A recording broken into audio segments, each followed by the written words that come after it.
रतन लाल एक बिल्डर के यहाँ ठेकेदार था। उसका काम मजदूरों से काम कराना, उनकी हाजिरी लगाना, साथ ही उनकी तनख्वाह भी बनानी थी। रतन लाल अपने बिल्डर मालिक अंजानी परिवार का बहुत खास आदमी था।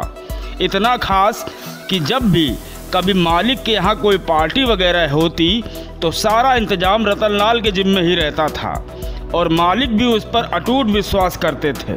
पार्टी में जो कुछ भी खाना बच जाता वह उसे हमेशा रतन को उठा ले जाने को बोलते थे। रतन काम तो 18 घंटे करता था, लेकिन उसमें कुछ गलत आदतें भी थीं। वह चीज़ों को बेचने का शौकीन था, तो साहब अंजानी परिवार में जो खाना इत्यादि बच जाता उसे रतन ले जाकर बाहर स्टॉल लगाकर बेच देता था। फ्री के खाने को वह 100 रुपये प्लेट में बेचकर अपनी जेब गरम रखता था। उसकी ज़िंदगी मशरूम और काजू खाकर अच्छी कट रही थी। अक्सर वह बिल्डर की साइड से कुछ भी उठाकर बेच आता। मजदूरों की सैलरी बनाते वक्त भी रतन डंडी मार देता था। कभी किसी बहाने से किसी की सैलरी काट लेता तो कभी किसी अन्य बहाने से किसी का भत्ता, लेकिन सब रतन के कहने पर ही नौकरी पर रखे गए थे, तो इसलिए सब चुप थे। रतन एक सुपरवाइजर था जिसे रतन की पैरवी पर ही मालिक ने नौकरी पर रखा था। अच्छा, पैरवी के समय ही रतन को मालूम था कि सुपरवाइजर की सैलरी ठेकेदार से ज़्यादा होगी, तो रतन ने सुपरवाइजर को पहले ही समझा दिया कि तेरी सैलरी 4 लाख होगी, लेकिन टैक्स वगैरह कट कर हाथ में 2 लाख आएगी। सुपरवाइजर गोविंद वैसे भी नकारा और बेरोजगार था, इसलिए 2 लाख भी उसके लिए बहुत थे। वह तैयार हो गया।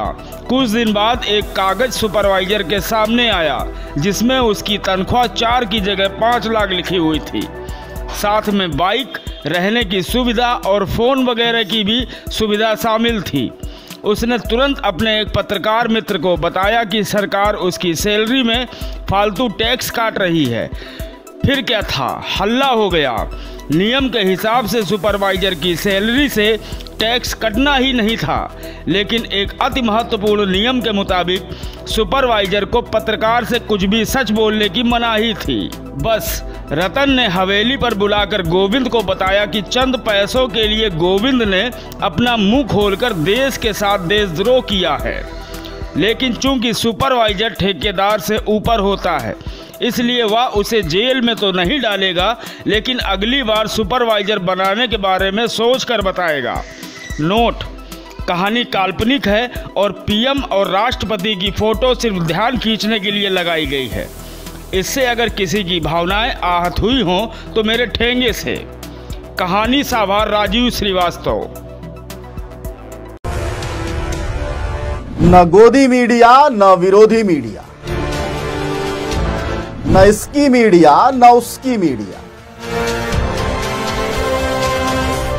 हम हैं जनता की मीडिया, जनज्वार। जनज्वार की हर खबर को जन जन तक पहुंचाने के लिए फेसबुक पेज को फॉलो करें, शेयर करें।